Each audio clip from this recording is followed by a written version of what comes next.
So my name is Daniel Brunet. I'm the chair of the Membership and Service Committee. Je suis le président du comité d'adhésion et de service aux membres. Alors, je vous introduis à nos conférenciers. I will introduce you to our speakers of today. And just briefly, as you know, the purpose of our association is promoting retirees' financial security, health, and well-being. Alors, l'objectif de notre association est de promouvoir la sécurité financière, la santé et le bien-être des retraités. That means health and finance, and that's why our cycle of conference is spring on health and fall on finance. So this year, for the on the health part, we'll talk about diabetes. But before I get into that matter, a few words in French. Alors, je voulais vous dire que avant de vous présenter nos conférencières, quelques mots au sujet de la langue de la présentation. Alors, la réalité, c'est que la loi du nombre a déterminé que la présentation va se faire en anglais. Mais nos conférencières sont parfaitement bilingues. Alors, si vous avez des questions, vous pourrez les poser à la fin des présentations en français. Elles se feront un plaisir d'y répondre. So the presentation will be in English. And I said for our French friends, our speakers are both perfectly fluent in French, so at the end, if anybody wants to ask questions in French, they will be very pleased to answer these questions in French. So, very briefly, Christine Sylvestre. Christine is a registered nurse with 29 years of experience, and she has worked in acute care. For the last 10 years, she specialized in diabetes care. Alors, brièvement, Christine Sylvestre est infirmière autorisée. Elle possède 29 ans d'expérience dans ce domaine et depuis les 10 dernières années, elle se spécialise dans les soins du diabète. Roxane Brault is a registered dietitian and diabetes dietitian educator for the Community Diabetes Education Program of Ottawa, and she, in the current position, she helps adults with type 2 diabetes and pre-diabetes, managing this chronic disease and live healthy. Alors, Roxane est diététiste. Elle est diététiste spécialisée en éducation sur le diabète pour le programme communautaire d'éducation sur le diabète d'Ottawa. Alors, très brièvement, dans son poste actuel, elle aide les adultes atteints d'un diabète de type 2 ou d'un prédiabète à gérer cette maladie chronique et à vivre sainement. Alors, sans tarder, je cède la parole.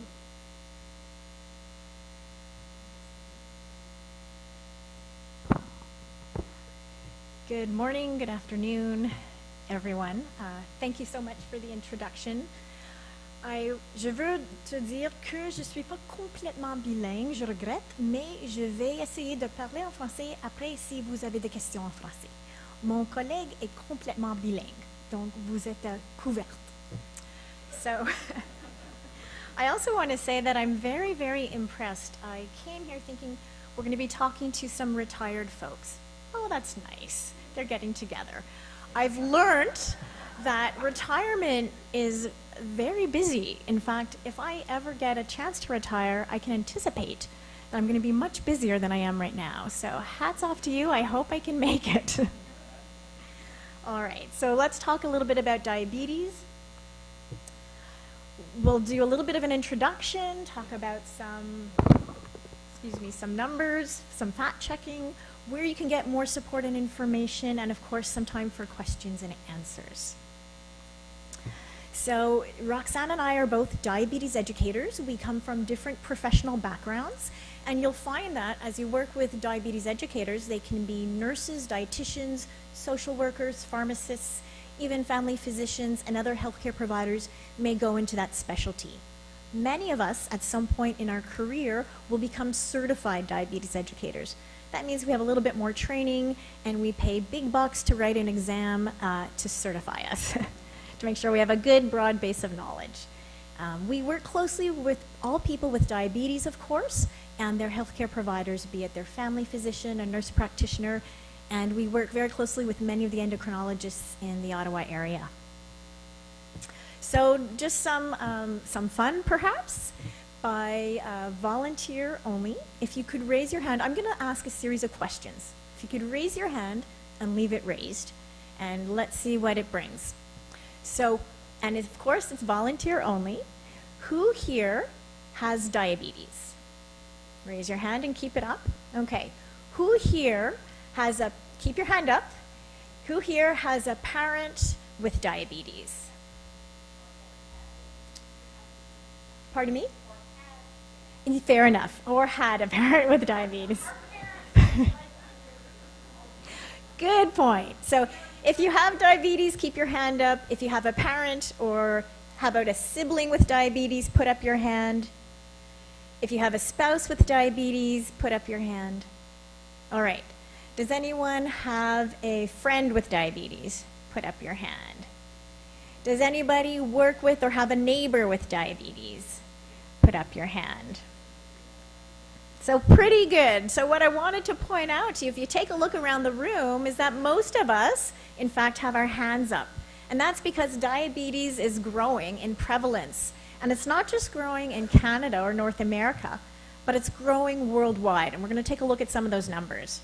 So right now, roughly 3.4 million people in Canada have diabetes. If we look at pre-diabetes, it's 5.7.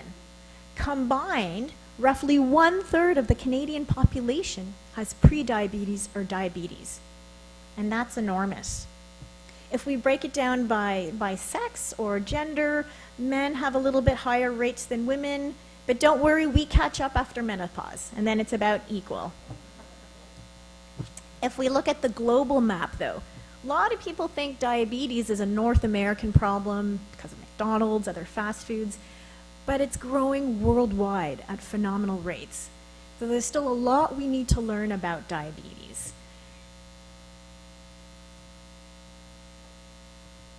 There we go.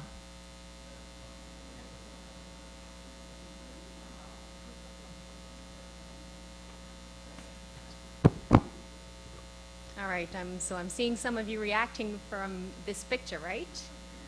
Okay, so now we're going to do a little myth or fact. So again, you're going to raise your hand if you're thinking it's a myth or a fact. So, sugar causes diabetes. So if you think this is a fact, please raise your hand. Okay, and who thinks it's a myth? Okay, so it's about 50-50, right? Okay, so those of you who raised your hand for a myth, you are right. Okay, so maybe that surprises a few people here.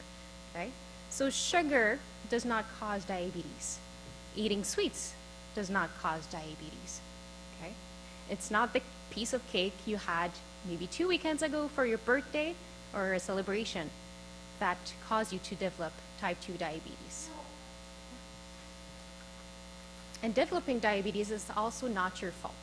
Okay, some people do feel guilt when they have a diagnosis of diabetes. It is not your fault. In fact, the Canadian Diabetes Association, which is now called Diabetes Canada, it informs us that there are many risk factors for developing type 2 diabetes. The exact causes of why we develop type 2 diabetes, the causes are still unknown.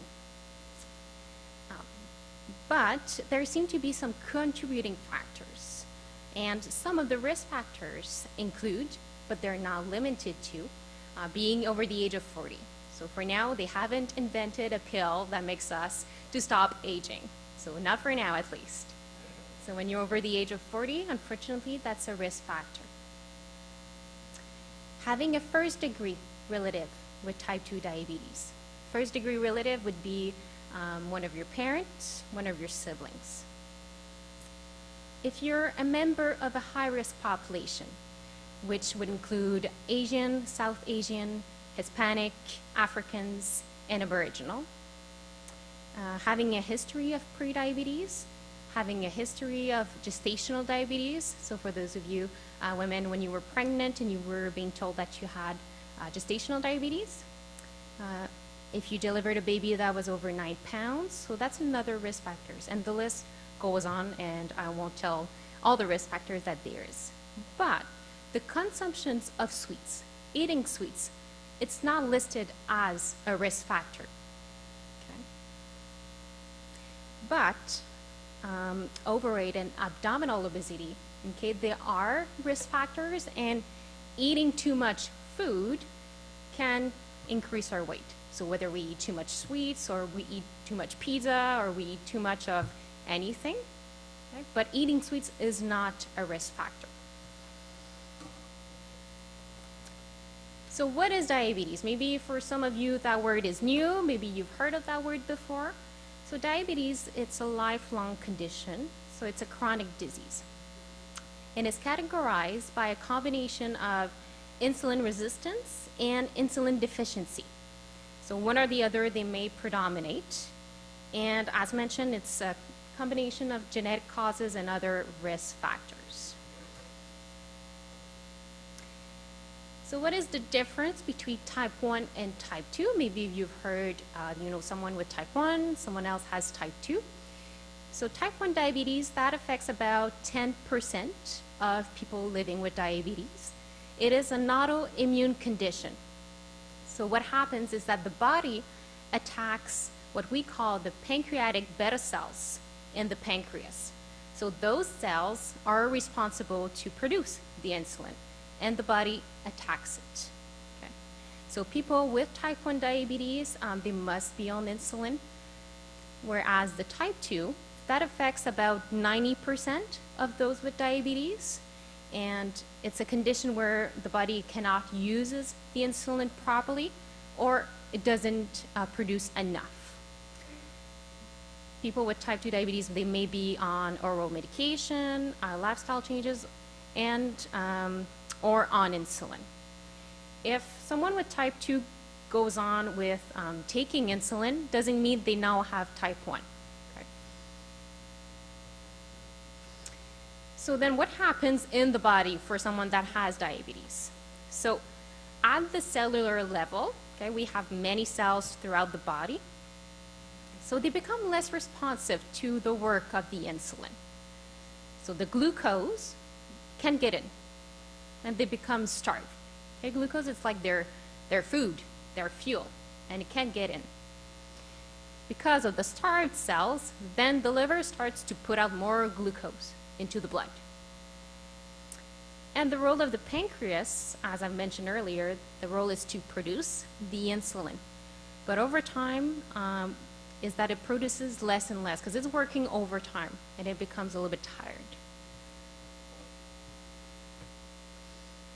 So then how the glucose builds up in the system or in the blood, well, the insulin resistance, that is the inability of the body to use well, okay, the insulin it produces. So as I mentioned, the glucose cannot get in.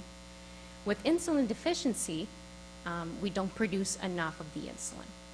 Okay, so the glucose stays into the blood. Think of it like a hotel hallway, okay? And all the rooms would be the cells. And let's say there are 10 rooms and we're 10 people. The people would be the glucose. And the key we have to open the doors would be the insulin. That's why we have some pictures of keys there. We call it the key to open the door. So we have the 10 room, the 10 people. Now with insulin deficiency, let's say there's only 5 keys. So 5 people would be able to get into the room. The other 5 would stay into the hallway, right? So the glucose would stay to the blood. With insulin resistance, maybe we have 10 keys, but once we get to the doorknob, it doesn't quite work well and we're not able to open the door. And hence we stay in the hallway. Some symptoms of high blood glucose include fatigue, hunger, frequent urination, blurry vision, infections that take a long time to heal, changes in sexual functioning, numbness and tingling in hands and feet. Not everybody experiences those symptoms.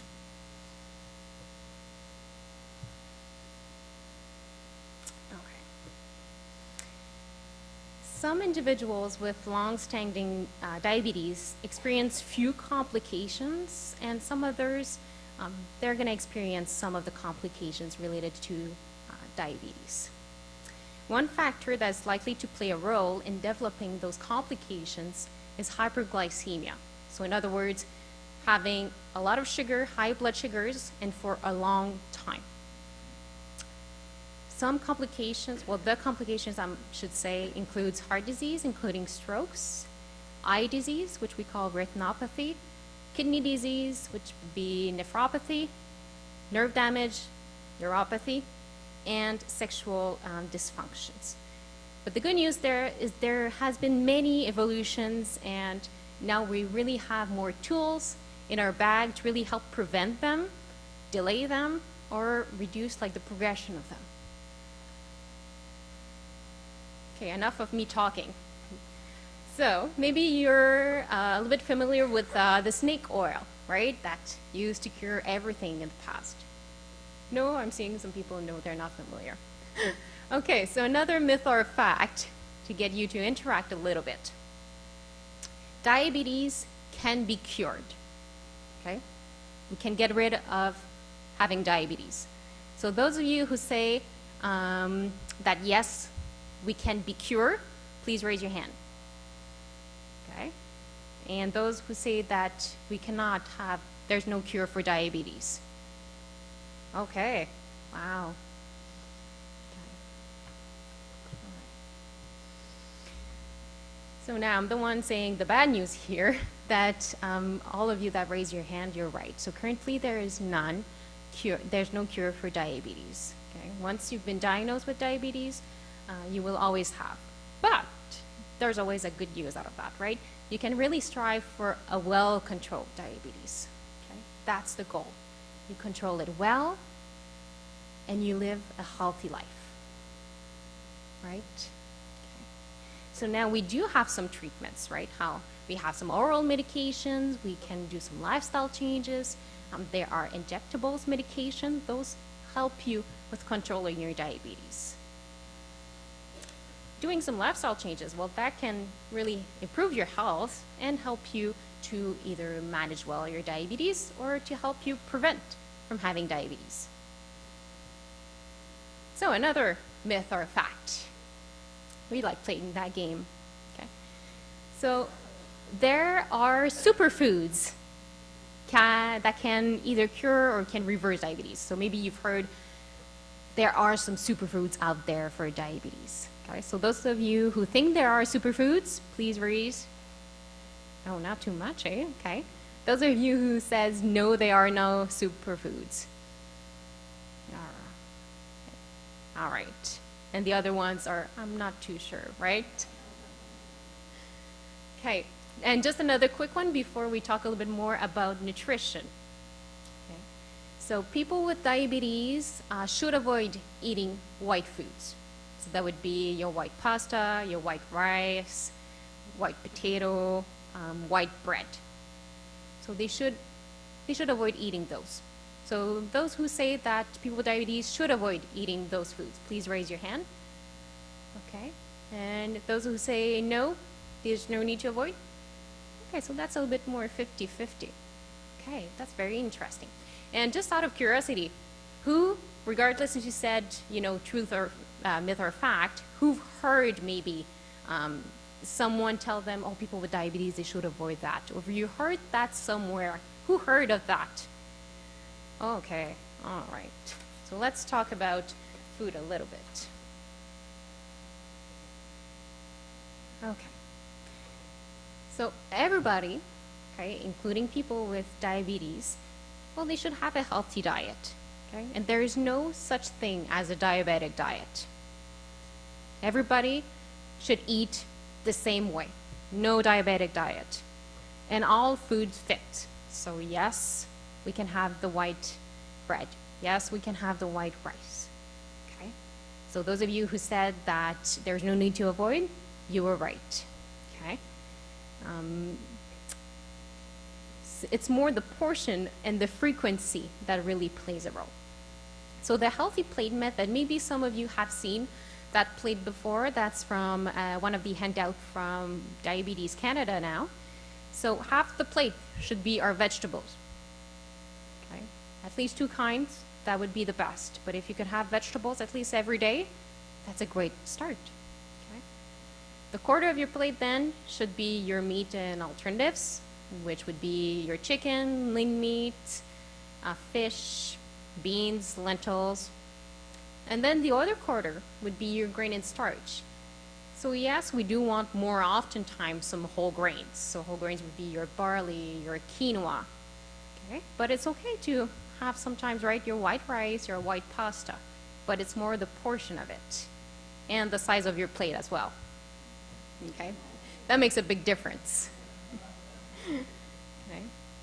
And then you finish off here like it's shown like with a milk or a yogurt, a dairy product, and then a fruit.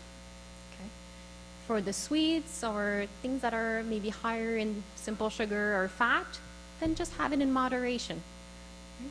So you can have sometimes like a piece of cake or, you know, a dessert that your neighbor made, but maybe not every day and maybe not the whole cake at one sitting.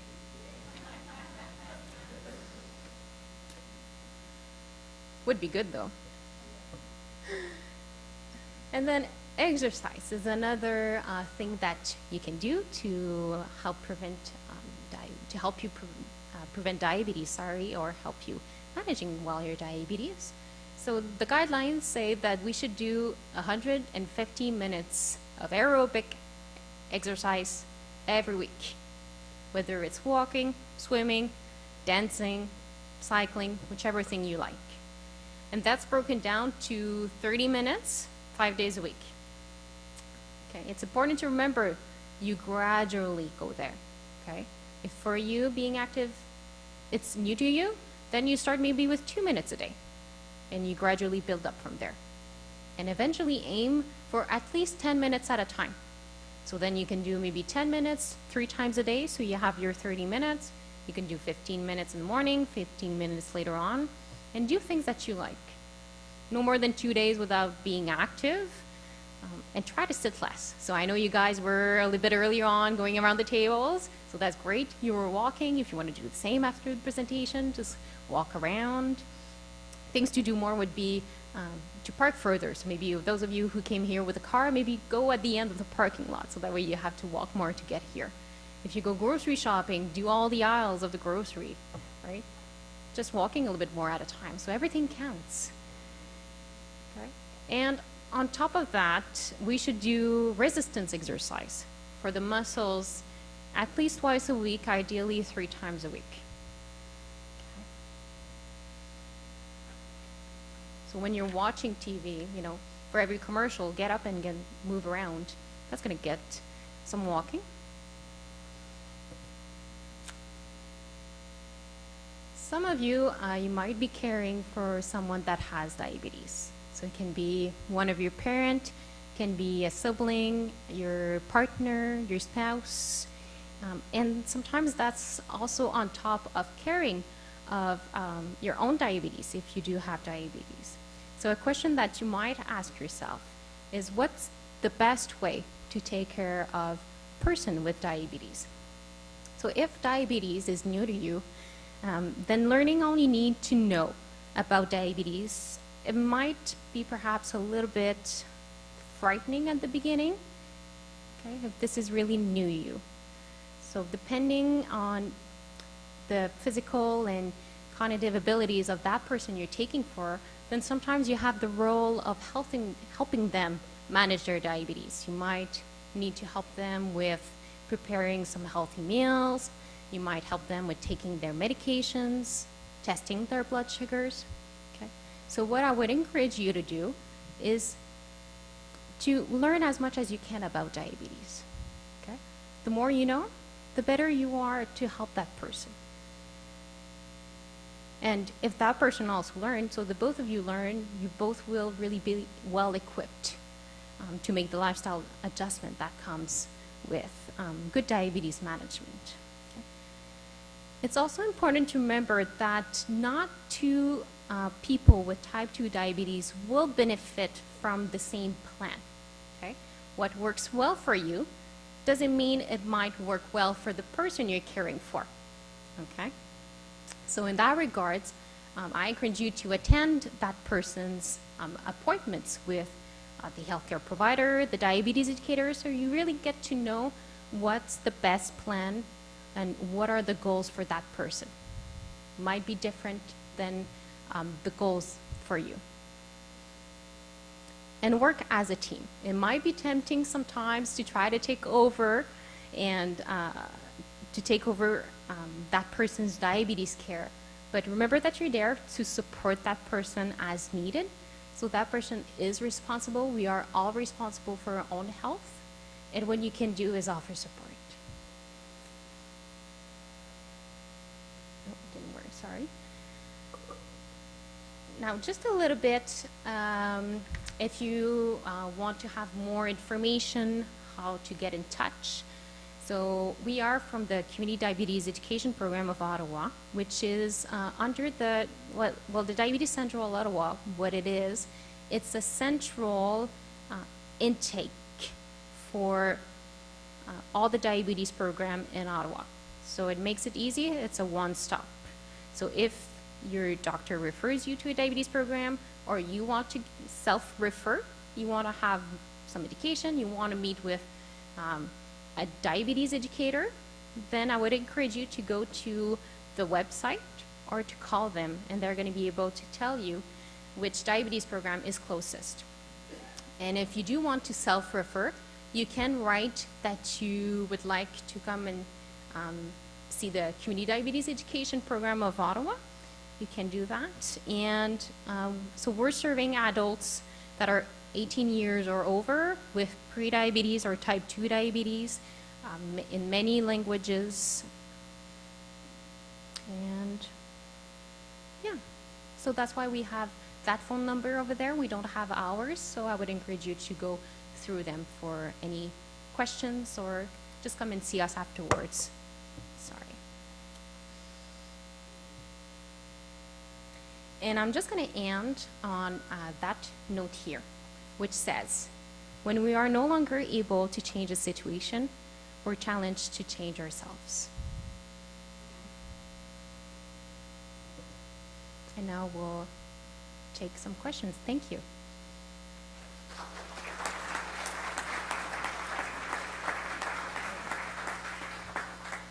Now we open the floor to the questions. And there's microphone for Mr. Guérin. Could you bring the microphone? While the microphone is coming, I have a question for you. So you start the first slide with this picture overall, the world saying diabetes on the rise.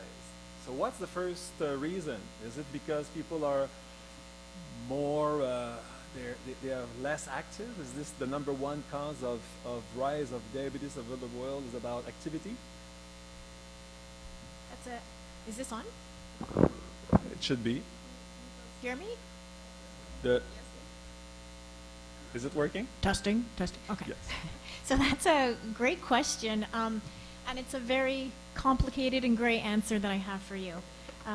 We don't know exactly what's behind, what the exact cause is of diabetes. There's many theories out there, but we can't pinpoint exactly the problem. As Roxanne said in her slides, two of the main issues, one is a decrease or loss of insulin production. We don't know why that happens. Why suddenly those specialized isolates of the beta cells do no longer produce insulin.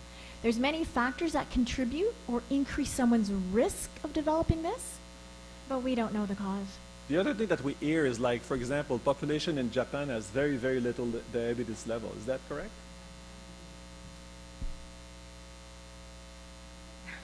Okay, so I haven't heard that, Okay. but when I get back to work, I'm going to look it up. Camille!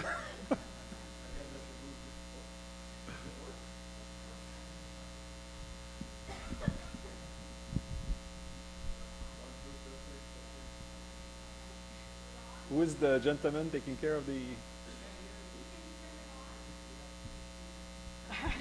Okay. I guess I should move to Japan.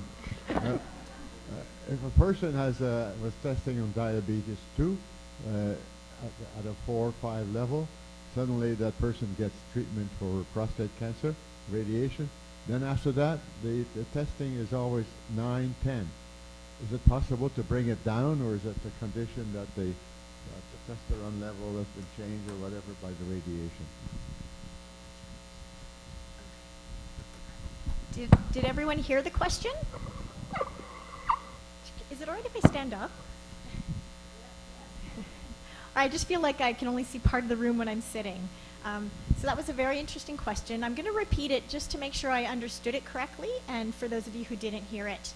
But if somebody has reasonable control of diabetes, so their blood sugars when they're testing at home is in the 4 to 5 range, and then they have a diagnosis of prostate cancer and get treatment for the cancer, and then afterwards their blood sugars are elevated, so higher than they were seeing, is that a sort of a permanent consequence, or what's going on? And it's, again, a multifactorial answer. So part of the treatment involved with many types of cancers include corticosteroid use, such as prednisone, and that's known to increase insulin resistance. So we anticipate that blood sugar levels will go up when someone is on regular prednisone therapy or some other injectable corticosteroids.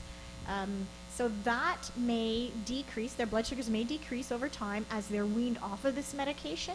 However, if some of the consequences of the surgery or treatment altered your normal hormonal levels, such as testosterone, then that also may decrease your insulin sensitivity or increase that insulin resistance.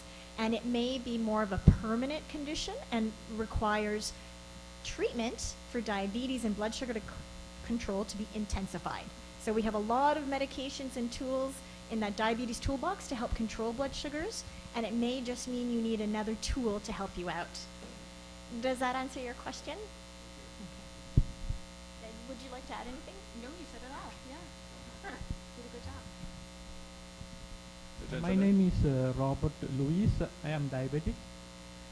Initially, I was told that sugar doesn't cause diabetics, but I have a question that the pancreas produces insulin. So if you eat more sugar, the pancreas has to increase more insulin. If you continuously eat more sugar, the pancreas has to increase more and more and more insulin. So does that cause the pancreas to stop producing insulin? So that's a very good question. So as we've mentioned, that we don't really know like the cause of diabetes, and you might compare two people. Both people will eat a lot of sweets, let's say, all their life. One might develop diabetes and the other one none. Okay, the role of the pancreas, as you mentioned, yes, it's to produce the insulin to make sure that the glucose gets into the cells. But we don't really know if, how can I say this, that really it is the sweets that's causing the pancreas to be maybe a little bit more tired over time, because we don't know why. Don't you think my argument is a logical argument? If what, I'm sorry? A logical argument? Yes. Okay. Well, what do you think of the... So I think your point about if you already have diabetes, you already have an inability to make sufficient amounts of insulin, eating excess amount of foods that will raise your blood sugar will definitely raise your blood sugar. It'll tax your pancreas. There's not a lot of consensus, though, that continuing to eat more sugar than your body can handle will cause further stress or wear of the pancreas. So that is a theory that's floating around, but there's not a lot of strong evidence to support that that continues. So ultimately, if you have diabetes, eating excess sugar is not going to help you control it. If you don't have diabetes, eating excess sugar is not necessarily going to cause it. Does that address your question, sir? No. Oh, I'm so sorry. The next question is a little closer to home up here. I too am a type 2 diabetic. You talked about hyperglycemia. Could you comment a little bit about hypoglycemia? Because I've gone hypoglycemic twice, and how to recognize the warning signs and what you can do to minimize the risk. The old stories of seeing people keeled over in a supermarket and drinking orange juice.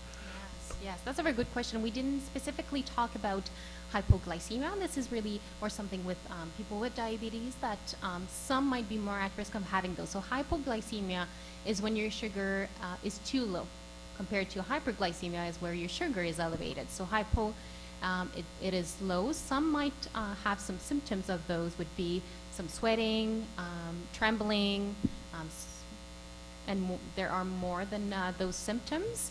And usually it's something you want to treat right away. So yes, orange juice would be a good option. Yes, or dextrose tablets as well. So we definitely do want to avoid those. It's something you want to treat immediately, whereas hyperglycemia, this is something more over the long term, right? If your blood sugars are high for a long time, you're at risk for chronic diseases. However, hypoglycemia, we just want to make sure the blood sugars goes up a little bit by drinking the orange juice. But if you experience hypoglycemia and on a regular basis, well, that's something to maybe talk about with your healthcare provider or your diabetes educator, so we can look into it, because there are things that we can do to maybe prevent them. Maybe it's about the meals, or are we more active, and how can we help you to prevent those? Want to add something? So in terms of hypoglycemia, your risk for hypoglycemia is going to vary depending on your diabetes treatment. If you're managing your blood sugars with a healthy diet and active living, managing that stress, getting sleep, sufficient sleep, your risk of having a low blood sugar, anything under 4, is very, very rare. But as you need to use medications or insulin to help control your blood sugar, your risk for having a low increases. And part of that is because you're always going to be balancing the things that lower your blood sugar with the things that raise it. And sometimes your guesstimate isn't quite on. So you might exercise a little bit more and eat a little bit less than you normally do, and you took your diabetes medications, and so a given moment you have a low blood sugar. Good news is that although you need to treat it right away, you can deal with it. You don't have to call 911. It's a quick reversal. But if you are experiencing it regularly, as Roxanne indicated, it's a good idea to talk with your healthcare team. Maybe it's a lifestyle adjustment that you need, or maybe you need less medication. One more. Yes. I have more of a comment than a question. Could you I have- speak more closely to the speaker, to the microphone? I have type 2 diabetes and have had for several years. One of the things that I agree with you totally is choices. Take your medication, don't forget it. But on your menu, one of the things that I've enjoyed over the past few winters is watching American television. And they have commercials that will just blow your mind because they have medication side effects. I, for one, am on a drug called Forxiga. And the American station 2 years ago put a list of side effects that just would blow your mind. And one of them is a drippy nose. I wouldn't dream of going anywhere without my Kleenex because Forxiga makes a drippy nose. My doctor was shocked when I told her the results of watching television. One of the other things that I've noticed is the American TV commercials tell me, yes, you can have your white bread and whatever, but you're better to take sweet potatoes instead of white potatoes. You're better to take whole wheat rolls instead of the white rolls, and try to eat on a regular basis. And I found, for me, I have to eat every 5 hours. So if there's no food around, I can tell you, I find food. I haven't had any trouble for over 5 years. I think it's a matter of choices.